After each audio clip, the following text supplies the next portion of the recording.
মানুষের মতো লিখেছেন সমরেশ মজুমদার।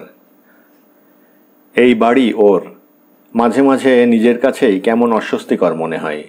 4 কামরার দোতলা এই বাড়িটা সে কিনেছে 12,000 পাউন্ডে। দোতলাটা কাঠের, কিন্তু সর্বত্র কার্পেট পাতা। ওটা আগে থেকেই ছিল, এমনকি বাথরুমের আধুনিক ব্যবস্থাও। নিচের ঘরে রঙিন টিভি, স্টেরিও, ভিসিআর, কিচেনের যাবতীয় আধুনিকীকরণ, যার যে কোনো একটার দিকে তাকালে দেশে থাকতে চমকে উঠত। 15 বছর বিলেতে থেকে এসবের মালিকানা পেয়ে গেছে সে। বাড়ির পেছনে একটা সরু প্যাসেজে গাড়িটা। গাড়িতে এসি না থাকলে এদেশে বাস করা যায় না, কিন্তু গাড়ি চালাতে চালাতে সে বাংলা গানের ক্যাসেট শোনে। এটুকুই তার নিজস্বতা। লেক ডিস্ট্রিক্টের চওড়া হাইওয়েতে গাড়ির গতি বাড়িয়ে হেমন্ত মুখার্জির গলা চারপাশে ছড়িয়ে দিলে মনে চমৎকার আরাম হয়। বাড়িটার মতো গাড়িটা অবশ্য এমন কিছু অভিনব নয়। এমনকি তার রেস্টুরেন্টের হেড ওয়েটার আমেদেরও একটা গাড়ি আছে। আমেদকে সে মাইনে দেয় সপ্তাহে 200 পাউন্ড।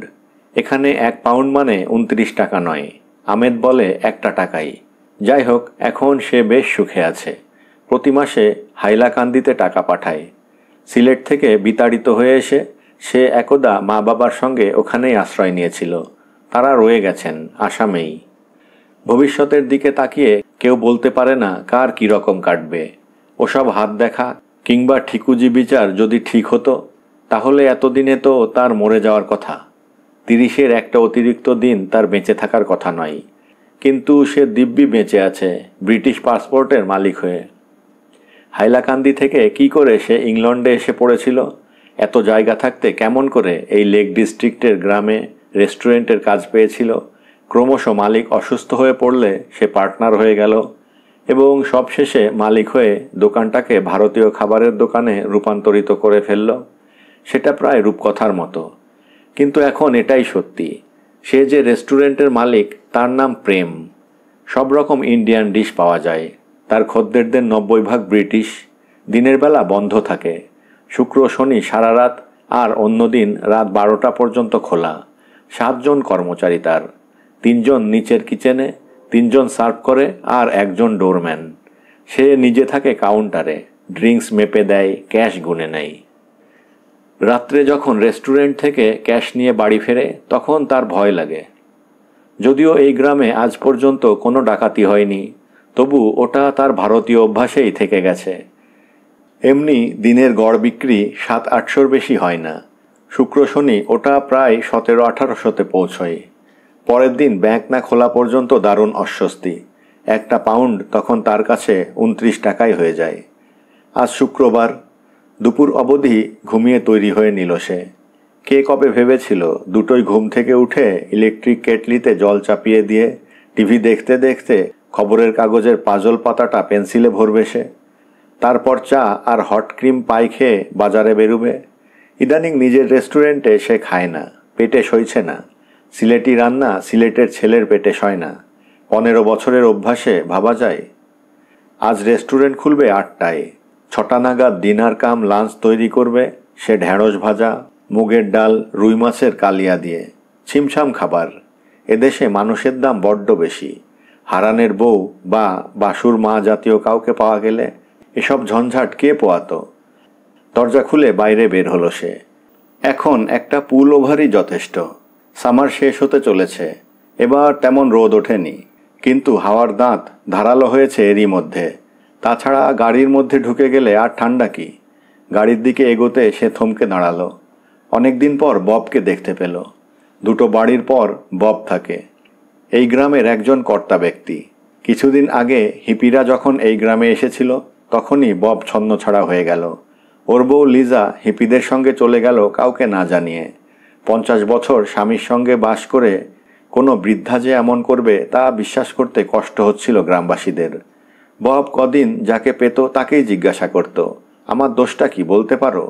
আমি তো ওর উপর কোনো অত্যাচার করতাম না। হয়তো আলাদা করে গুরুত্ব দেওয়ার কথা আমি ভাবিনি, কিন্তু আমাদের সময়ের মানুষেরা সব সময় বউ বউ করতে তো অভ্যস্ত ছিলাম না। আমি যেহেতু ওকে নিয়ে খুব একটা ঘোরাঘুরি করিনি, তাই পৃথিবী দেখতে বেরিয়ে গেল। আচ্ছা বলো তো, কার বউ সংসার সামলায় না, বাচ্চাদের জন্ম দেয় না, কিন্তু সেই কারণে কেউ কি নিজেকে নিঃস্ব ভাবে? লিজাটা এতটা পাগল ছিল বুঝলে, কিন্তু আমার দোষটা কি? High Bob. সুদেব যতটা পারল সহজ গলায় ডাকল।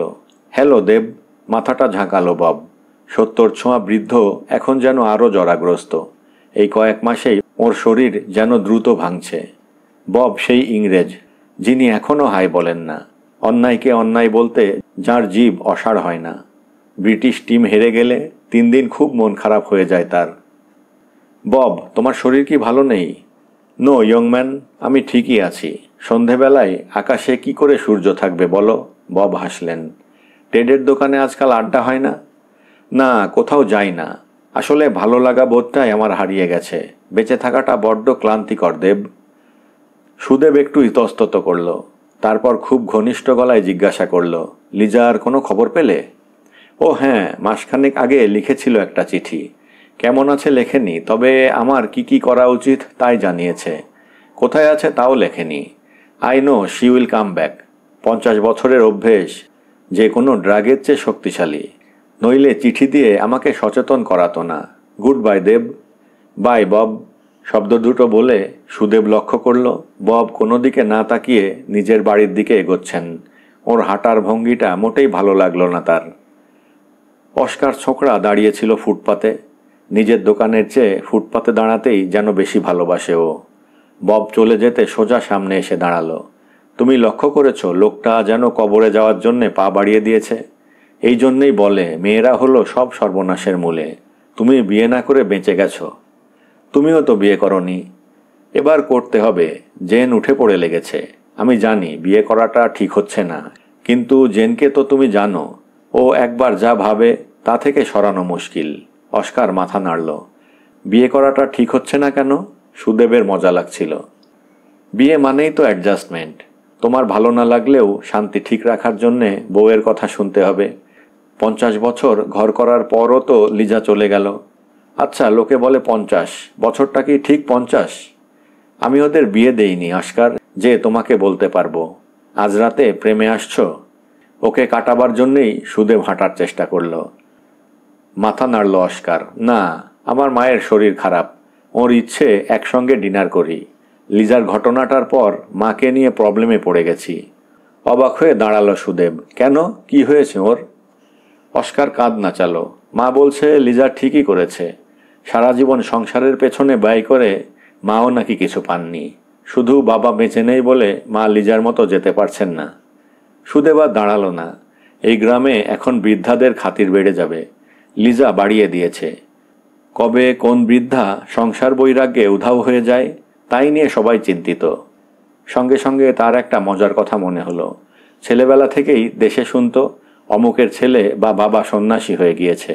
দীর্ঘদিন বাদে খোঁজ পাওয়া গেছে উত্তরকাশীতে কিংবা হরিদ্বারে তাকে দেখা গেছে, কিন্তু কখনো শোনেনি কারো বোন বা মা সন্ন্যাসিনী হয়ে গেছেন। কেন? মেয়েদের মনে সংসারাসক্তি অত্যন্ত বেশি। ভারতবর্ষে তো মেয়েরা সবচেয়ে বেশি শোষিত ছিল এককালে। বৈরাগ্য তো তাদেরই প্রথমে আসা স্বাভাবিক। গাড়ির ভেতর আরামে বসে লাইটারের সুইচটা অন করে সিগারেট ধরিয়ে নিল সুদেব। এই গাড়ি এখানে জগায় মাধায়ও চাপে, কিন্তু ভারতবর্ষে কটা মানুষের আছে? এখানে সবাই তাকিয়ে থাকে রোলসের দিকে। সম্রাটের সম্মান ওর। যে মালিক তার টাকা আছে বলেই মালিকানা। লিটারে 4 যাবে বা পার্টস পাল্টাতে সর্ষের ফুল দেখতে হবে বলে যাদের ভাবনা, তাদের জন্য রোলস নয়। মাঝে মাঝে হাইওয়েতে এসে দেখছে অন্য গাড়িগুলো রোলসের জন্য পথ ছেড়ে দিচ্ছে। এমন দিন কি হবে মা তারা যেদিন সেও রোলস কিনতে পারবে? গাড়ি চালাতে বড্ড আরাম। একটুও টেনশনে ভুগতে হয় না। রাস্তায় অবাঞ্ছিত পদাতিক নেই। শুধু নিয়মটুকু মাথায় রেখে চালিয়ে যাও। একটা কুটো পড়ে নেই কোথাও। এখন পাব কিংবা ক্লাব বন্ধ। স্ন্যাক্সের দোকান খোলা। ফুটে লোকজন বেশ। গ্রামের বিপরীত প্রান্তে পৌঁছে প্যাটেলের পার্কিং লটে গাড়ি দাঁড় করালো সুদেব। মিষ্টি রোদ উঠেছে এখন, কিন্তু ঠান্ডাটা জানান দিচ্ছে। প্যাটেলের দোকানে ঢুকে সে চারপাশে তাকিয়ে নিল। সামনের হলঘরে যাবতীয় ভারতীয় মশলা এবং তরিতরকারি সাজানো। এলাচ কিংবা দারুচিনির দাম হাইলাকান্দির তুলনায় অর্ধেকের কম। ওগুলো আসে ওয়েস্ট ইন্ডিজ থেকে। বাঁ দিকের ঘরে শাড়ি এবং জামাকাপড়ের এক্সিবিশন। প্যাটেলের সমস্ত আত্মীয় সেজেগুজে সেগুলো বিক্রি করে। আর সারাদিন টেপে হিন্দি গান বাজায়। এখানে ঢুকলে কে বলবে বিলেতে আছি?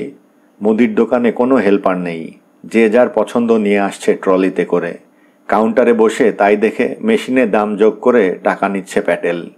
একটু ফাঁকা হতে সুদেব তার পাশে গিয়ে দাঁড়াতেই প্যাটেল বলল, হাই দেব, গতবার চালটা খারাপ ছিল, ওই মাল এবার দিও না। প্যাটেল কাঁধ নাচালো, অত ভালো চাল অথচ তোমার অপছন্দ? আসলে বাংলাদেশের মানুষের কাছে চাল বিক্রি করতে ঝকমারি। সুদেব বলল, আমি যখন দেশ ছেড়েছি তখন জায়গাটার নাম ছিল পাকিস্তান। এই নাও গত সপ্তাহের চেক। তুমি গলা কাটছো জেনেও এখানে আসছি, কারণ আমি আমার ব্রিটিশ খদ্দেরদের সেরা জিনিস সার্ভ করতে পছন্দ করি। প্যাটেল কিছুক্ষণ তাকিয়ে থাকলো, তারপর ইশারায় কাছে ডাকলো, তুমি কি খবরটা শুনেছ? কোন খবর? ইন্ডিয়া কমনওয়েলথ থেকে ব্রিটেনকে বাদ দিয়ে দিতে চাইছে। I am not interested in politics. Oh god, এর রেজাল্ট তো আমাদের ভুগতে হবে। কেন? ব্রিটিশরা খুব খচে গেছে। মিসেস থ্যাচার বলেছেন এখন থেকে ইন্ডিয়ান বাংলাদেশিদের ব্রিটেনে ঢুকতে ভিসা লাগবে। অর্থাৎ আমার ভাইপোকে চাইলেই আমি এখানে হুট করে আনতে পারবো না। সুদেব এই মুহূর্তে তার কেউ আসবে কিনা মনে করতে পারল না। তবে মাকে এখানে একবার নিয়ে আসার ইচ্ছে তার অনেক দিনের। সে বলল, ট্যুরিস্ট ভিসা তো পাওয়া যাবে। সেটা ওদের ইচ্ছে হলে। এদেশে আমাদের সংখ্যা যে হারে বাড়ছে তাতে নাকি সরকার খুব উদ্বিগ্ন। লন্ডনের একটা মিউনিসিপ্যাল ইলেকশনে 3 জন ইন্ডিয়ান ইলেক্টেড হয়েছে। এখন সারা দেশে আমরা ছড়িয়ে। ওরা ভয় পাচ্ছে একদিন আমরা কমন্সে মেজরিটি পেয়ে যাব। তুমি ভাবতে পারো ব্রিটেনে প্রাইম মিনিস্টারের নাম যদি দেশাই হয় তাহলে ব্রিটিশদের কি অবস্থা হবে? তাই ওরা চাইছে আমরা এদেশ থেকে চলে যাই। আমাদের তো ব্রিটিশ পাসপোর্ট আছে, চাইলেই হলো। জানি না, এরা 200 বছর আমাদের শাসন করেছে। আমরা যুদ্ধ না করে এদের দেশ দখল করে নেব তা এরা বরদাস্ত করবে না। নিশ্চয়ই কোনো কায়দা বের করবে। চলে যেতে বললে তখন দেখা যাবে। বা চমৎকার, এই যে ছোট সুইচটা, দেশে এর দাম বড়জোর 5 টাকা, এখানে বিক্রি করছি 1 পাউন্ডে, 14 টাকা প্রফিট। দেশে তা পাবো? গভর্নমেন্ট কিছু করলে কেস করতে পারে, কিন্তু শুনছি ওরা আমাদের তাড়াতে ইয়ং ছোকরাদের লেলিয়ে দেবে। কি যে করি। প্যাটেলের দোকান থেকে জিনিসপত্র গাড়িতে চাপিয়ে সুদেব চারপাশে তাকালো। এখন এই গ্রাম তার নিজের হয়ে গিয়েছে। ওরা তাদের তাড়াবে। হ্যাঁ, এখন ভারতীয়রা সংখ্যায় হু হু করে বাড়ছে। লন্ডনের টেলিফোন ডিরেক্টরির কয়েকটা পাতা জুড়ে শুধু ইন্ডিয়ান নাম। একটা পাড়ায় ঢুকলে মনে হয় গুজরাটিদের এলাকায় এসে গেছি। হিথ্রো এয়ারপোর্টের পোর্টার থেকে সুইপার ইন্ডিয়ান। ইংল্যান্ডের অনেক টাকা প্রতি মাসে ইন্ডিয়ায় চলে যাচ্ছে। একসময় বিহার থেকে আসা শ্রমিকদের দিকে তাকিয়ে পশ্চিমবাংলার বাঙালিদের এই রকম অনুভূতি হতো। হঠাৎ বুকের মধ্যে একটা অসহায় বোধ ছড়িয়ে পড়ল। এই দেশে সব আরামের, শুধু দেশটাকে নিজের বলে ভাবতে পারার অভ্যেসটাই পায়ের তলায় কাঁপুনি ছড়ায়। ফেরার পথে ফুটপাথে মানিকে দেখে সে গাড়িটা থামালো। মানি হাসছে একটা ঢ্যাঙা ব্রিটিশের হাত ধরে। 1.5 ফুট বেশি লম্বা ছেলেটার পাশে কালো মানিকে অদ্ভুত লাগছিল। সুদেব চিৎকার করল, হাই মানি। মুখ ফিরিয়েই মানির মুখ উদ্ভাসিত। চিৎকার করে জিজ্ঞাসা করল, কোথায় যাচ্ছ? প্রথমে প্রেমে, তারপর বাড়ি। আমাকে তুমি লিফট দেবে? আপত্তি নেই। কথাটা শোনা মাত্র মানি তার ঢ্যাঙা বন্ধুর কাছ থেকে বিদায় নিয়ে গাড়িতে উঠে বসল। আমি টায়ার্ড। কোন চুলোয় গিয়েছিলে? ও দেব, আই ডিড ইট। খুব ভয় হচ্ছিল যদি না পারি, কিন্তু পেরে গেলাম। তুমি মরবে, খামোখা কেউ প্যারাশুটার হয়? মরবো তো একবারই, কিন্তু কি থ্রিল তা তুমি বুঝবে না। ব্যাপারটা কি রকম হয় জানো? আমরা 8 জন বসে আছি প্লেনের ফ্লোরে, কোনো চেয়ার টেয়ার নেই। ট্রেনার একজনকে ডেকে দরজায় নিয়ে যাচ্ছে। তারপর সামান্য পুশ আর তোমার শরীর শূন্যে ভাসছে। প্যারাশুটটা নিজের থেকেই খুলে যাওয়ার পর নিচে তাকাও। ওহ, কি দারুণ লাগে পৃথিবীটা। গাড়ির সিটে মানির শরীরটা নেচে উঠল। এসব করে কি হবে মানি? চাকরি বাকরির চেষ্টা করো। কি হবে চাকরি করে? আমাকে যা বেকার ভাতা দিচ্ছে তাতে চমৎকার চলে যাচ্ছে। চাকরি করলে ওই ফ্ল্যাট আমাকে ছাড়তে হবে। 3 ডাবল ভাড়াতেও আর আমি ওরকম ফ্ল্যাট পাবো না। সুদেব চুপ করে গেল। মানি এককালে ওর রেস্টুরেন্টে কাজ করত। সপ্তাহে 150 পাউন্ড পেত। ওর ব্যবহারে তার খদ্দের বেড়ে গিয়েছিল বেশ। এখন চাকরি না করেও ও সমান টাকা পাচ্ছে বেকার ভাতা হিসেবে সরকারের কাছ থেকে। দক্ষিণ ভারতের এই মেয়েটি 3 বছর বয়সে এসেছিল মা বাবার সঙ্গে। এদেশের ছেলে মেয়েদের সঙ্গে বড় হয়ে তাদের মতোই 18 পেরিয়ে আলাদা হয়ে একা আছে মা বাবাকে ছেড়ে। দুবার দুটো প্রেম করেছিল ভারতীয় ছেলের সঙ্গে। প্রসঙ্গ উঠলেই কাঁদ না চাই, ম্যাড আর নয়, প্রেম টেম আমার দ্বারা আর হবে না। আর ইন্ডিয়ান ছেলে রক্ষা করো, ওরা সব সময় ডাবল ক্রস করে। গাছেরও খাবো আবার তলারও কুড়োবো, এর সঙ্গে মিশবে না, ওর সঙ্গে কথা বলবে না। আর আমি সাদা মেয়ে দেখে যখন ছোঁক করব তখন চোখ বন্ধ করে বসে থাকবে। ননসেন্স। ইংরেজ ছেলেরা তো আজকাল কালো মেয়ে পছন্দ করে, নিগ্রোদের তাই এখন খুব ডিমান্ড ওদের সঙ্গে। দূর, ওরা শুধু চমৎকার ঘুমাতে জানে, কিন্তু কথা বলতে গেলেই বোবা হয়ে যায়। হঠাৎ মানি ওর দিকে ঘুরে বসল। হেই দেব, তুমি কাউকে বিয়ে করছো না কেন? সুদেব হাসল। Same problem. এই দেখো না, তুমি সেবার সারা রাত আমার একতলার সোফায় ঘুমিয়ে কাটিয়ে দিলে, অথচ আমি দোতলা থেকে নেমেই এলাম না। আমার দ্বারা কিছুই হবে না। তুমি খুব ভদ্রলোক, তোমাকে বিশ্বাস করা যায়। আমি তোমার সঙ্গে একটা মেয়ের আলাপ করিয়ে দিতে পারি। She is something, she likes Indian boys. I am not Indian, I am holding British passport. Rubbish.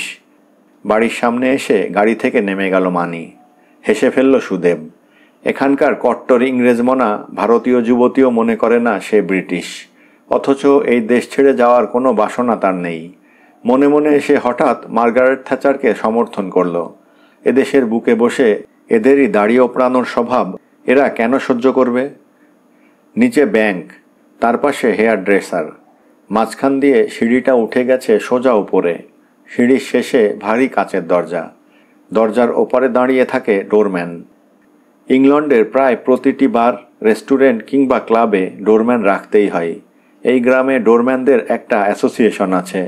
মোটা বুদ্ধির ছেলেরা পড়াশোনা ছেড়ে দিয়ে সেখানে স্বাস্থ্য চর্চা করে, হাতে পায়ের পেশি ফুলিয়ে নানা রকম কায়দা কৌশল শেখে যাতে শত্রুকে কাবু করা যায়। এরাই ডোরম্যান সাপ্লাই করে। প্রেমের ডোরম্যানের নাম জিমি। বছর 40 বয়স, চওড়া কাঁধ, বিশাল বুক। হাতের পেশিগুলো বুঝিয়ে দেয় ওর শক্তির পরিমাণ। কিন্তু জিমি খুব বেশি লম্বা নয়, আর ওর মুখে হাসি লেগেই আছে। সিঁড়ির পায়ের শব্দ হলেই জিমি দরজা খুলে দাঁড়ায়। অত্যন্ত ভদ্র গলায় বলে, গুড ইভিনিং। 30 টেবিল এবং 120টি চেয়ার। প্রতিটি নতুন খদ্দেরের জন্য সাদা টেবিল ক্লথ পাল্টানো হয়। আমেদ, ফারুক আর পল সেজেগুঁজে 3টে রো দেখাশোনা করে। প্রত্যেকের পরনে সাদা জ্যাকেট, কালো বো। কাউন্টারে ওই একই পোশাকে সুদেব দাঁড়িয়ে। এখন 8টা বাজে। নিচের কিচেনে চার্জে আছেন আকবর ভাই, সিলেটের লোক। বয়স হয়েছে, খুব ভালো রান্না করেন। আমেদের বউ এদেশি। আকবর ভাই বিয়ে করেননি, 70 সাল থেকে দেশে ফিরে যাননি, কারণ ওর পাসপোর্ট নেই। লুকিয়ে জাহাজে করে চলে এসেছিলেন এদেশে। বেআইনি ঢোকার অভিযোগে একটার পর একটা কেস চলছিল। ব্রিটেন এখন কোথায় ফেরত পাঠাবে ওকে? বাংলাদেশ না পাকিস্তানে? মাঝে মাঝে ছুটি নিয়ে আদালতে ছোটেন আকবর ভাই। পল ছোকরার বয়স 18, মিষ্টি চেহারা, খুব হাসি খুশি। ইয়ান বথামের fan.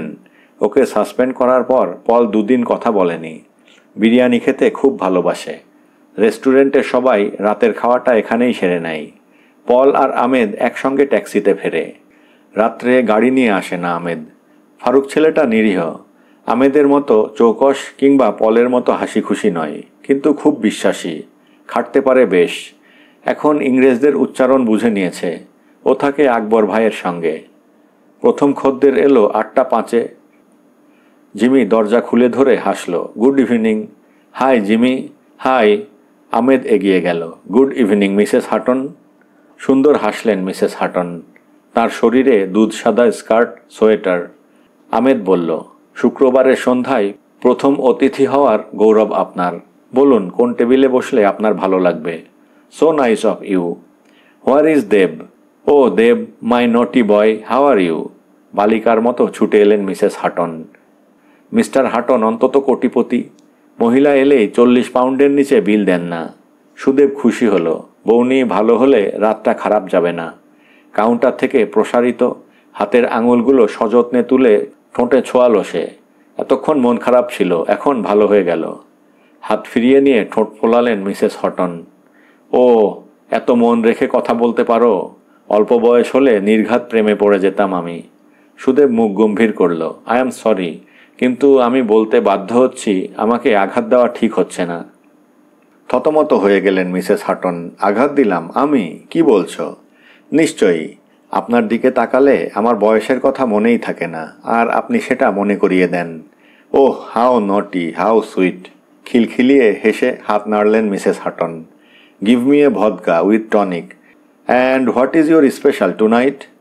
Prem special. You know the meaning of Prem. So naughty you are, P rem love. You Indian are poet. বৃদ্ধার মুখে রক্তাভা। Excuse me madam, I am no more Indian, have to obtain visa to go there. Oh, যেন খুব খারাপ কথা শুনলেন এমনভাবে মাথা নাড়তে নাড়তে কোণের টেবিলে বসলেন মিসেস হাটন। কাউন্টারের ওপাশে দাঁড়িয়ে পল সংলাপগুলো শুনছিল।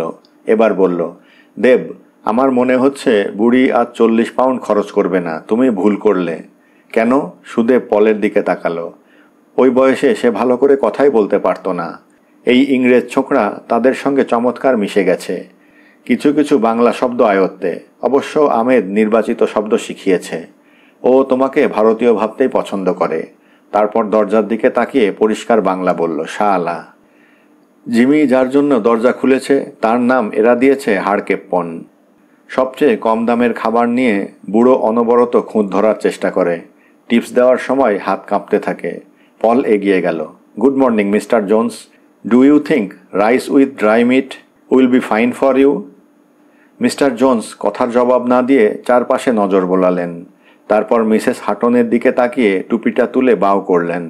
মাঝখানের টেবিলে বসে টুপিটা পলের দিকে এগিয়ে দিয়ে বললেন, ওয়াইন। পল হকচকিয়ে গেল। Excuse me, did you say wine? WINE। Why don't you take help of hearing aid? শালা বদমাস, বলে হেসে মাথা নামালো পল। তারপর টুপিটা র্যাকে রেখে দিয়ে সোজা সুদেবের কাছে পৌঁছালো। শাইলক ওয়াইন চাইছে আজ। Something wrong, I don't know why. Sudeb কোনো কথা বলল না। কর্মচারীদের সঙ্গে তরল ব্যবহার সাধারণত করে না সে। খদ্দেরদের সামনে তো নয়ই। এই সময় টেলিফোন বাজল। রিসিভার তুলে সুদেব অভ্যস্ত গলায় বলল, প্রেম। ওপাশ থেকে জুডির গলা ভেসে এলো, হাই দেব। হাই জুডি। লুক, তোমাকে একটা ওয়ার্নিং দেওয়ার জন্য এই ফোন করছি। নাইট সার্ভিস আমরা চালু রেখেছি গ্রামের মানুষের সুবিধের জন্যে, কিন্তু তোমার রেস্টুরেন্ট থেকে প্রায় ফলস কল আসছে। আমাদের ড্রাইভাররা ওখানে গিয়ে কাস্টমার না পেয়ে ফিরে আসছে। সেটা যদি পাবলিক করে আমার কি দোষ? পাবলিককে আমরা চিনি না। ফোনটা আসছে তোমার রেস্টুরেন্ট থেকে। ওকে, আমি দেখছি। বাট জুডি, কতদিন তোমাকে দেখিনি। তোমার মুখটা কেমন আছে? সেটা জানতে হলে তোমাকে এসে দেখতে হবে। হেসে জুডি লাইন কেটে দিল। সুদেব দরজার পাশে পাবলিক টেলিফোনটার দিকে তাকালো। পয়সা ফেলে যে কেউ ওখান থেকে ট্যাক্সি নাইট সার্ভিসকে ডাকতে পারে, কিন্তু ওরা যদি জেনুইন কল অ্যাকসেপ্ট করা বন্ধ করে দেয় তাহলে নির্ঘাত খদ্দের কমে যাবে। কি করা যায়? পাশাপাশি সিগারেট বক্স। পয়সা ফেললে সিগারেটের প্যাকেট বেরিয়ে আসে। এসবই খদ্দেরদের সুবিধের জন্যে। ব্যাপারটা নজরে রাখতে হবে। 11টা নাগাদ আজ রেস্টুরেন্ট ভর্তি। এই গ্রামের সম্মানিত ইংরেজ পুরুষ রমণী সুসজ্জিতা হয়ে বিভিন্ন টেবিলে। আমেদরা প্রত্যেক টেবিলে মোমবাতি জ্বেলে দিয়েছে রঙিন জারে, কিন্তু খুব ধীরে দেওয়ালে লুকানো স্পিকারে রবীন্দ্রসঙ্গীত বাজছে। ভারতীয় খাবার খেতে হলে ভারতীয় সঙ্গীত শুনতে হয়, এমন ধারণা দিতে চায় সুদেব। মিসেস মাঝে গজগজ করছে। হাড়কিপ্টের খাওয়া কিছুতেই শেষ হচ্ছে না। এ সময় দুজন সুন্দরী চলে এসেছেন অনেকক্ষণ। তার বিল আজ 10 পাউন্ড ছাড়ায়নি, কিন্তু তার জন্যে দুঃখ নেই। পল মাঝেলেন। জিমি দরজা খুলে বিগলিত গলায় তাদের বলল, good evening. Hi Jimmy, so nice of you Jimmy boy. Jimmy খুব খুশি হলো। একটু বসুন, এখনই সেরা টেবিলটা খালি হয়ে যাবে। অ্যান বলল, মাই গড, পুরো গ্রামটাই তো এসে গেছে। দেবের খুব ভালো দিন যাচ্ছে তাহলে। জিমি বলল, এই আর কি। সে 2টো চেয়ার এগিয়ে দিল। মার্গারেটকে সেখানে বসতে বলে অ্যান এগিয়ে গেল কাউন্টারের দিকে। দুই বান্ধবীর বয়স 40-এর গায়ে, কিন্তু শরীরের বন্দোবস্ত এবং চামড়ার তোয়াজ তাদের তরুণী রেখেছে। অ্যানের মুখে একটা মাদকতা আছে এবং সেটা সে চমৎকার কাজে লাগায়। কাউন্টারের সামনে দাঁড়িয়ে অ্যান ঘোষণা করল, দিস ইজ মি। দেব হাসল, বিউটিফুল। Don't be Seely. এই সপ্তাহে তোমার একবারও ফোন করার সময় হলো না। তোমার বন্ধুর স্বামী যে গোয়েন্দা অফিসার তা আমি জানতাম না। তাতে আমার কি? এবার সুদেবের মনে হলো, সত্যিই তো, তাতে অ্যানের কি? অ্যানের স্বামী তো ব্যাংক ম্যানেজার। অ্যান বলল, you Indians are still in stone age. রোজ দুপুরে তোমার জন্য অপেক্ষা করে আমার লাইফ হেল হয়ে গেল। I want a table right now. Sudeb চোখ তুলে তাকালো। কোনো টেবিল খালি নেই, শুধু হাড়কিপটে চোখ বন্ধ করে বসে আছেন। সে পলকে ডাকল, tell Mister Jones to pay the bill. Paul অ্যানের দিকে তাকিয়ে দাঁত বের করে হাসল। আমার কথা শুনবে না। অ্যান কাঁদনা চাতে সুদেব উত্তেজিত হলো। কাউন্টারের আড়াল ছেড়ে বেরিয়ে এসে সে জোন্সের সামনে দাঁড়ালো। Excuse me mister Jones. খাবারের প্লেট শেষ করে একটা টেবিল দখলে নিয়ে বুড়ো চোখ বন্ধ করে বসে আছেন। সুদেবের ডাকটা শুনতেই পেলেন না যেন। সুদেব উষ্ণ হলো। সে খুব আস্তে একটা চামচ তুলে প্লেটে ঠুকল। Mister Jones. চোখ দুটো খুব ছোট করে খুললেন জোন্স। কোনো কথা বললেন না। সুদেব বলল, আপনার যদি খাওয়া শেষ হয়ে থাকে তাহলে দয়া করে ভদ্রমহিলাদের জন্য টেবিলটা ছেড়ে দিন। জোন্স ধীরে ধীরে উঠে দাঁড়ালেন। তারপর ঘুরে দাঁড়িয়ে চিৎকার করলেন, লুক লেডিস অ্যান্ড জেন্টলম্যান, এই ইন্ডিয়ানটা আমাকে অপমান করছে, আমাকে এই রেস্টুরেন্ট থেকে তাড়িয়ে দিচ্ছে। এদেশে ওদের বাস করতে দিয়ে বিনিময়ে কি ব্যবহার পাচ্ছি তা আপনারা দেখুন। সঙ্গে সঙ্গে নিঃশব্দ হয়ে গেল রেস্টুরেন্ট। সবাই অবাক হয়ে দেখছে। থতমত ভাবটা চটপট কাটিয়ে উঠল সুদেব। আমি আপনাকে অপমান করিনি। আপনি 4 ঘন্টা ধরে টেবিল দখল করে আছেন, সেটাই মনে করিয়ে দিয়েছি। এবং আপনি জেনে রাখুন, আমি ব্রিটেনের নাগরিক। জোন্স বেরিয়ে এলেন। তারপর খিকখিক করে হাসলেন সময় নিয়ে। ব্রিটিশ ব্যাঙাচিও নিজেকে মাছ ভাবে। But I will lodge complain against you. 3 পাউন্ডের নোট টেবিলে ফেলে দিয়ে টুপিটা নিয়ে বেরিয়ে গেলেন জোন্স। পল তাড়াতাড়ি টেবিল ঠিক করে ডাকতেই অ্যান এসে বসল মার্গারেটকে নিয়ে। জিম এসে দাঁড়ালো সুদেবের পাশে। লোকটা এত বুড়ো যে আমি কিছু করতে সাহস পেলাম না। ছুলেই যদি মরে যাই। সুদেব বিরক্ত গলায় বলল, ওকে, তুমি তোমার কাজ করো। অ্যান বলল, একটু বসো দেব, লোকটার বয়স হয়েছে, বুড়োরা বেশি কথা বলে। বলে সে মদির হাসল। সুদেব চেয়ার টেনে নিল। ভেতরে ভেতরে সে অত্যন্ত উত্তেজিত বোধ করছিল। অনেক বড় গুন্ডাকে সে এই রেস্টুরেন্ট থেকে বের করে দিয়েছে, কিন্তু এভাবে অপমানিত কখনো হয়নি। অ্যান বলল, মার্গারেটকে তোমার কেমন লাগছে Dev? She is real lonely. Sudev মুখ তুলে তাকালো। সাধারণ চেহারা মেয়েটার। সে ভদ্রভাবে বলল, আচ্ছা। মার্গারেট বলল, Ann is dying for you. সুদেবের আর এদিকে মন ছিল না। সে লক্ষ্য করছিল খুব দ্রুত রেস্টুরেন্ট ফাঁকা হয়ে যাচ্ছে। এই সময় পল এসে তার কানে কানে বলল, কাম হিয়ার বস। ক্ষমা চেয়ে নিয়ে টেবিল ছাড়ল সুদেব। হাড়কিপটে নিচে দাঁড়িয়ে লোক জড়ো করছে। তারা নতুন খদ্দেরদের ভেতরে ঢুকতে নিষেধ করছে। মাথায় আগুন জ্বলে গেল সুদেবের। সে দরজা খুলে অর্ধেক সিঁড়ি নেমে এলো। অন্তত 10 লোক জমা হয়েছে। বুড়ো সমানে চেঁচিয়ে যাচ্ছে। সুদেব বলল, মিস্টার জোন্স, আপনি এই রকম করতে পারেন না। আমার বিরুদ্ধে কিছু বলার থাকলে পুলিশ স্টেশনে যান। Police station? লোকটা আমার দেশে থেকে আমাকেই আইন শেখাচ্ছে। জোন্স চিৎকার করল। সুদেব বলল, আপনারা আমাকে চেনেন। জোন্স যা বলছে সেরকম করতে পারি বলে আপনাদের মনে হয়? জনতা কিছু বলল না। খানিক বাদে তারা চলে যেতে জোন্স বিদায় নিলেন। সেই রাত্রে দরজা বন্ধ করার সময় দেখা গেল শুক্রবারের বিক্রি সোমবারের চেয়েও কম। প্রেমে গোলমাল হয়েছে খবরটা কানে যাওয়া মাত্র খদ্দেররা অন্যমুখ হয়েছে। কিন্তু সুদেবের মনে হচ্ছিল না জোন্সকে টেবিল ছাড়তে বলে সে কোনো অন্যায় করেছে। আজ আহমেদ, পল আর ফারুক তাকে বাড়ি পৌঁছে দিয়ে গেল। দরজা বন্ধ করার পর সুদেব সোফায় বসে অনেকক্ষণ চুপ করে রইল। খুব ক্লান্ত লাগছে। নিজেকে খুব অসহায় মনে হচ্ছে। সকালে ঘুম ভাঙল টেলিফোনের আওয়াজে। পুলিশ স্টেশন থেকে তাকে তাড়াতাড়ি রেস্টুরেন্টে যেতে অনুরোধ করা হচ্ছে। কোনো মতে তৈরি হয়ে গাড়ি নিয়ে সে পৌঁছে গেল। এর মধ্যে বেশ ভিড় জমে গেছে। পুলিশ চারপাশে। অফিসার এগিয়ে এসে বললেন, সরি দেব, সমস্ত রেস্টুরেন্টটাই কেউ যেন দুর্মুষ চালিয়েছে। একটা প্লেট, ডিশ, চেয়ার, টেবিল এবং কয়েক হাজার পাউন্ডের মদের বোতল আস্ত নেই। এমনকি কার্পেটগুলোতেও আগুন ধরানো হয়েছিল। বুকের পাঁজর গুঁড়ো হয়ে যাচ্ছিল সুদেবের।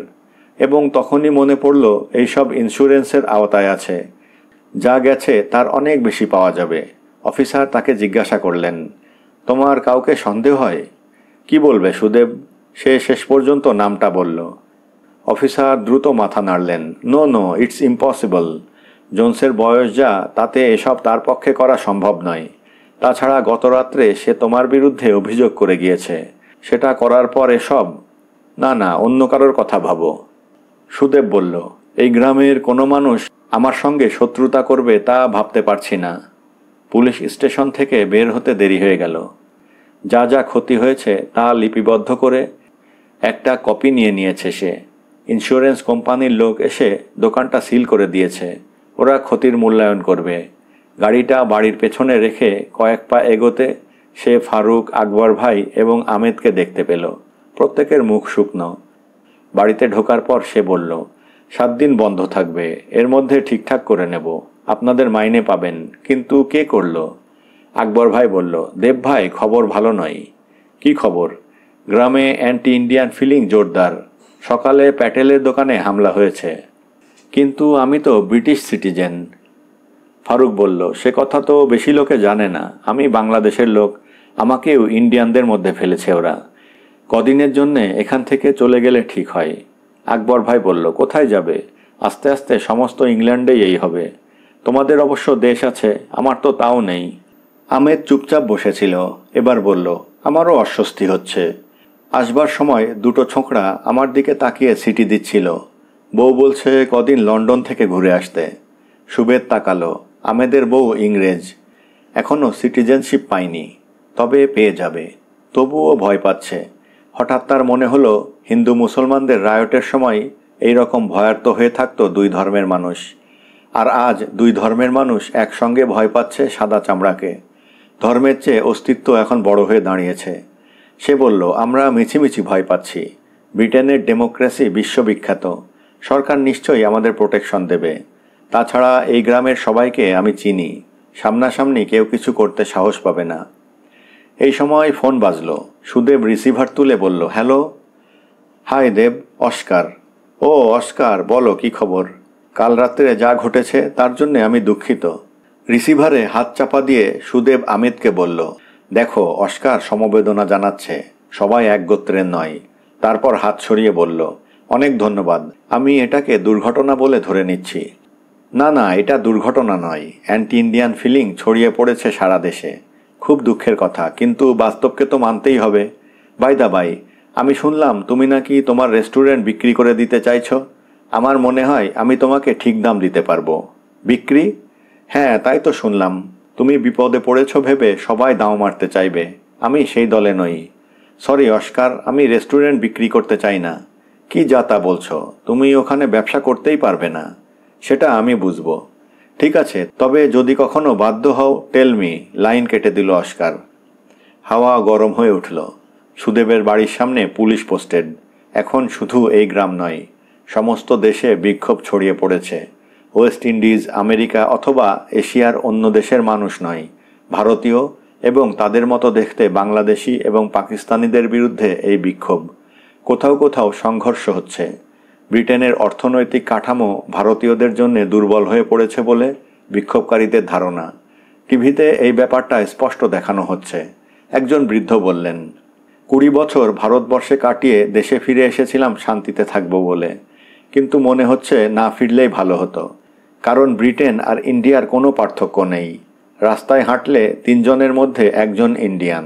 দেশে এসে লাভ কি হলো? লন্ডনের উপকণ্ঠে একটা ভারতীয় এলাকায় গুলি চলেছে।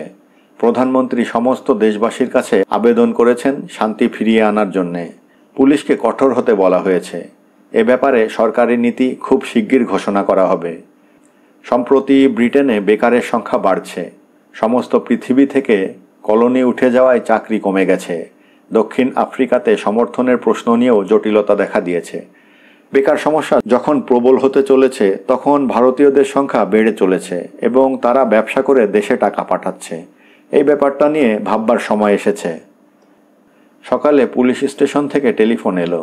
গ্রামের সমস্ত ইন্ডিয়ান এবং বাংলাদেশি লন্ডনে চলে গিয়েছে। শুধু সুদেবকে নিয়ে পুলিশ চিন্তিত। যদি সে চায় তাহলে এয়ারপোর্ট পর্যন্ত তার এসকর্টের ব্যবস্থা করা যেতে পারে। এখানে সে ব্যাংকে যেতে পারছে না, দোকানে যাওয়ার প্রশ্নই ওঠে না। কিন্তু লন্ডনে অবস্থা খুব ভালো। সেখানে যা গোলমাল হয়েছিল তা শহরতলিতে, কিন্তু তাও থিতিয়ে গিয়েছে। সুদেব চিন্তা করার সময় চাইল। টিভি খুলল সুদেব। ভারতীয় বাংলাদেশিরা দলে দলে ব্রিটেন ছাড়ছে। সরকার যতই প্রতিবাদ করুন, কিন্তু সুদেবের মনে হচ্ছিল যতটা কঠোর হওয়া উচিত ততটা হচ্ছে না। যদিও আজ অবধি তার বাড়িতে কেউ কিছু করেনি, কিন্তু সুদেব ঠিক করল এইভাবে বোকার মতো সে বসে থাকবে না। মন হালকা করার জন্যে সে অ্যানকে ফোন করল। কিছুক্ষণ বাজার পর অ্যান ফোন ধরল। Hi Ann, this is Dev. Oh my god, you are still here. অ্যানের গলায় বিস্ময়। বাহ, আমি কোথায় যাব? আমি তো ব্রিটেনের নাগরিক। বাট না না, কোনো কিন্তু নেই। কেমন আছো বলো, দেখা হতে পারে? এখন তো আমার কোনো কাজ নেই। সুদেব খুব মন খোলা কথা বলার চেষ্টা করল। কিন্তু দেব, আমি যে ভীষণ ব্যস্ত। ব্যস্ত? মাইক এসেছে। মাইককে চেনো? ওয়েস্ট ইন্ডিজের সেই লম্বা ছেলেটি যে দারুণ নাচে। আমরা দুপুরটাকে এনজয় করছি। বাই দেব। টেলিফোনটা হাতে নিয়ে কিছুক্ষণ বসে রইল দেব। তারপর উঠে জামা কাপড় পরে নিল। ব্রিটিশ সিটিজেনশিপের প্রমাণস্বরূপ পাসপোর্টটা হিপ পকেটে ভরে নিল। তারপর বাইরে বেরিয়ে এলো। যে পুলিশটি দাঁড়িয়েছিল সে অবাক চোখে তাকালো। তুমি বাইরে যাচ্ছ? পারমিশন নিয়েছ? আমারটা আমি বুঝবো, তোমার এখানে থাকার দরকার নেই। কথাটা বলে সে জোরে জোরে পা ফেলে গাড়িতে উঠল। ববের বাড়ির সামনে এসে সে গাড়ি থামালো। বব একা নন, তার পাশে যে বর্ষীয়সী সুন্দরী দাঁড়িয়ে, তার নাম ডোরা, ববের একদা প্রেমিকা। সুদেব বলল, হ্যালো বব। বব ঘুরে দাঁড়ালেন। হ্যালো দেব না? ইয়েস। ববকে আরও বৃদ্ধ দেখাচ্ছে। বব বললেন, you know Dora, once upon a time we loved each other, and now she wants to stay with me. I see. Dev, don't you think she is beautiful? Oh হ্যাঁ, নিশ্চয়ই। কিন্তু আমার তো লিজার জন্য অপেক্ষা করা উচিত, তাই না? ও বব, লিজা তোমাকে ছেড়ে গিয়েছে। Better late than never. Dora এবার সুদেবের দিকে তাকালো। But he is Indian, isn't he? Yes, he owns the restaurant, Prem, very nice boy. But he is Indian. Dora যেন আতকে উঠল। আর তখনই পরিবর্তন এলো ববের। Hey Dev, you should not stay here. I know Bob. গাড়িটা চালালো সুদেব। রাস্তা পরিষ্কার, চারধার যেমন কাজকর্ম চলছে তেমন চলছে। কেউ তাকে কিছু বলছে না। ক্রমশ মনে বেশ আস্থা এসে গেল তার। প্রেমের সামনে এসে সে দেখল দোকানটা তেমনই বন্ধ। চুপচাপ দাঁড়িয়েছিল সে গাড়ি থেকে নেমে। হঠাৎ তিনটে ছেলে যেন ভগবানের মতো নেমে এলো সামনে। আত্মরক্ষার জন্যে প্রাণপণে চেষ্টা করতে করতে সে চেতনাশূন্য হলো। জ্ঞান ফিরল যখন, তখন সে হাসপাতালে। ডাক্তার বললেন, okay, now you are out of danger, lucky boy. তার মাথায় ব্যান্ডেজ, সমস্ত শরীরে ব্যথা। সে ধীরে ধীরে হাতটা নিয়ে গেল হিপ পকেটে। বুকের ধড়ফড়ানি শান্ত হলো। পাসপোর্টটা ঠিক আছে। হঠাৎ খুব কান্না পেয়ে গেল তার। এই গ্রামটাকে সে নিজের মনে করত। প্রতিটি মানুষকে সে জানে, প্রতিটি ফুটপাত তার চেনা। পাসপোর্টটা পাওয়ার পর থেকেই তার মনে হতো সে সবচেয়ে সভ্য দেশে আছে। ছেলেবেলা থেকে যা যা পায়নি তা পাওয়ার জন্যে চেষ্টা চালাচ্ছিল সে। আর এই দেশটাই রাতারাতি অচেনা হয়ে গেল। সে কি করবে? হাইলাকান্দিতে ফিরে যাবে? তার যা টাকা আছে তা নিয়ে হাইলাকান্দিতে গেলে লোকে তাকে বড়লোক বলবে। সে সিদ্ধান্ত নিল কালই দেশে ফিরবে। আর তখনই তার মনে পড়ল সে ইন্ডিয়ায় হুট করে যেতে পারবে না। ইন্ডিয়ায় ঢুকতে গেলে সে দেশের সরকারের কাছে ভিসা লাগবে। ইন্ডিয়ার চোখে সে বিদেশি। বুকের ভেতর আর একটা কষ্ট পাক দিয়ে উঠল, কিন্তু তবু সে চেষ্টা করবে। এই সময় নার্স আসতেই তাকে সে জিজ্ঞাসা করল, কটা বাজে? এখন রাত 11টা। আমার গাড়িটা কোথায়? হাসপাতালের কম্পাউন্ডে। কেন? না, এমনি। আরও আধ ঘন্টা পর সে টলতে টলতে গাড়িতে উঠে বসল। মাথায় লাগছে। কিছুক্ষণ পরে সেটা কমতে সে হাসপাতালের দিকে তাকালো। সে যে বেরিয়ে এসেছে তা কেউ লক্ষ্য করেনি। চাবি বোর্ডেই ছিল। সেটা ঘোরাতেই ইঞ্জিন ছাড়া দিল। রাতের গ্রাম জনমানবহীন। খুব ধীরে ধীরে সে গাড়ি চালাচ্ছিল। আজ শুক্র কিংবা শনিবার নয় যে রাস্তায় লোক থাকবে। যেন এক মৃত্যুপুরীর মধ্যে দিয়ে সে নিঃশব্দে বেরিয়ে এলো বাইরে। আর একটু এগোলেই হাইওয়ে। গাড়িটাকে সে দাঁড় করালো টেলিফোন বুথের পাশে। তার শীত করছিল খুব। হাসপাতালের বিছানায় কেউ গরম জামা পরে শোয় না। এয়ার কন্ডিশন থেকে বেরিয়ে এখন সারা শরীরে কাঁপুনি আসছে। নাম্বার টিপে সে লন্ডনের অপারেটরের সঙ্গে কথা বলল, গিভ মি ইন্ডিয়ান এম্বাসি। ওপাশে ফোন বাজল এবং সঙ্গে সঙ্গে উত্তর এলো। এত রাত্রে এটা আশা করতে পারেনি সুদেব। Indian embassy? দেখুন, আমি ভারতবর্ষে ফিরে যেতে চাই। ওখানে আমার মা বাবা আছেন, আসামে। যান না, কে মানা করেছে? তবে প্লেনের টিকেটের ব্যবস্থা আমরা করতে পারবো না, হেভি রাশ। কিন্তু আমি ব্রিটিশ পাসপোর্ট হোল্ডার, আমার ভিসা চাই। আপনি ভারত থেকে আসেননি? না, বললাম তো আমি ভারতে যাওয়ার জন্যে ভিসা চাই। সরি, এই মুহূর্তে আমরা ভারতে যাওয়ার জন্যে ভিসা দিচ্ছি না। আপনি কয়েকদিন পরে যোগাযোগ করুন। আমরা এখন ভারতীয়দের নিয়ে ব্যস্ত। টেলিফোন রেখে হেলান দিয়ে দাঁড়ালো সে। আমি তাহলে কি? আমি ভারতীয় নই। পাসপোর্ট থাকা সত্ত্বেও ব্রিটিশরা ব্রিটিশ বলে মনে করে না। আমি এখন কি করব? ফারুক আহমেদরা ইচ্ছে করলেই বাংলাদেশে ওদের দেশে ফিরে যেতে পারবে। হয়তো গিয়েছে এতদিনে। হঠাৎ একটা কান্না তার শরীরকে আচ্ছন্ন করল। তার ঝকঝকে বাড়ি, গাড়ি, রেস্টুরেন্ট, ব্যাংক ব্যালেন্স, রঙিন টিভির পাশে হাইলাকান্দির মধ্যবিত্ত বাড়িটা, যার বাথরুমে কমোড না থাকায় অসুবিধে হয়, তার স্বপ্নের মতো মনে হচ্ছিল। হঠাৎ একটি মানুষের অস্তিত্ব টের পেয়ে তার সমস্ত শরীর ঠান্ডা হয়ে গেল। মানুষটা তার গাড়ির বনেটে হাত রেখে দাঁড়িয়ে। কি করবে এখন সে? টেলিফোন বুথ থেকে বের হতেই ও আক্রমণ করবে নিশ্চয়ই। মানুষটা এবার এগিয়ে আসছে। চোখ বড় করে সে তাকাতে অবাক হলো। মহিলা, বৃদ্ধা। বৃদ্ধারা কি কখনো খুনি হয়? সে দরজাটা খুলতেই চমকে উঠল। কোনো রকমে উচ্চারণ করল, ইউ। মহিলার চোখে বিস্ময়। ব্যান্ডেজে মোড়া মুখটাকে চিনতে চেষ্টা করছিলেন তিনি। এগিয়ে এসে হাত ধরল সুদেব। কোত্থেকে আসছো তুমি? এ কি চেহারা হয়েছে তোমার? আমি ফিরে আসছি, অনেকটা হেঁটে আসছি। আমি আর পারছি না। কিন্তু তুমি কি আমাকে চেনো? বৃদ্ধার গলায় প্রশান্তি। ও, আমি সুদেব, দেব, ওনারও প্রেম। হায় ভগবান, তোমার চেহারা এরকম কে করলো? কি হয়েছে তোমার? বৃদ্ধা ওকে জড়িয়ে ধরলেন। আমাকে মেরেছে, আমার রেস্টুরেন্ট বন্ধ করে দিয়েছে। They want to kill me. কিন্তু কেন? বিকজ এক মুহূর্ত ভাবল Sudeb. Because I am Indian. So what? Sudeb কাঁধ নাচালো। বৃদ্ধা বিড়বিড় করলেন, কি অমানুষ হয়ে যায় মানুষ। তুমি কোত্থেকে আসছো? I am coming back. I want to see Bob. Do you know ও কেমন আছে? বৃদ্ধা আকুল হলেন। ভালো, কিন্তু কি? ডোরা ওর কাছে আছে। ডোরা? হাউ হাউ করে কেঁদে উঠলেন বৃদ্ধা, মুখে হাত চাপা দিয়ে। সুদেব বলল, Lisa, I can't give you a lift. ওই গ্রামে ঢুকলে আমাকে মেরে ফেলবে। অনেক কষ্টে নিজেকে সামলালেন লিজা। কোথায় যাচ্ছ তুমি?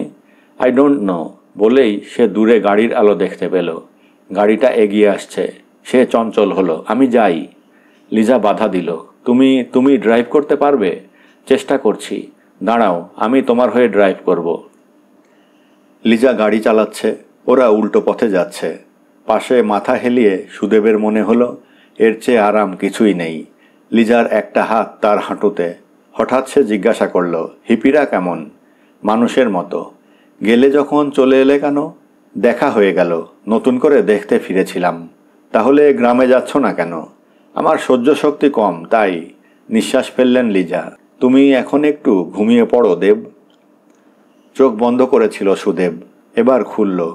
হিপি হয়ে যাওয়ার পর লিজার চেহারাটা বিতিকিচ্ছিরি দেখাচ্ছে। চুল যেভাবে ছাঁটা তা সহ্য করা মুশকিল। কিন্তু ড্যাশবোর্ডের আলোয় ওর দিকে তাকিয়ে থাকতে ওর মনে হলো হাইলাকান্দির উঠোনটা এসে দাঁড়িয়েছে। সে কোনো মতে বলল, লিজা, গাড়ি চালাতে তোমার নিশ্চয়ই কষ্ট হবে। লিজার হাতটা স্নেহ ঝরালো। No no my boy, let's forget everything. Forget your old, forgive them. কিন্তু তোমার স্পর্শের জায়গাটা খুলে রেখো মানুষের মতো। শেষ কথাগুলো কানে যাওয়ার পরই একটু গুনগুনানি শুনতে পেল সুদেব। নিশুতি রাতের হাইওয়ে ধরে ছুটে যাওয়া গাড়িতে বসে সে কোনো কথা বুঝতে পারছিল না। কিন্তু সুরটা আজন্ম চেনা। দ্রুত ঘুম এনে দিল তাকে। ধন্যবাদ।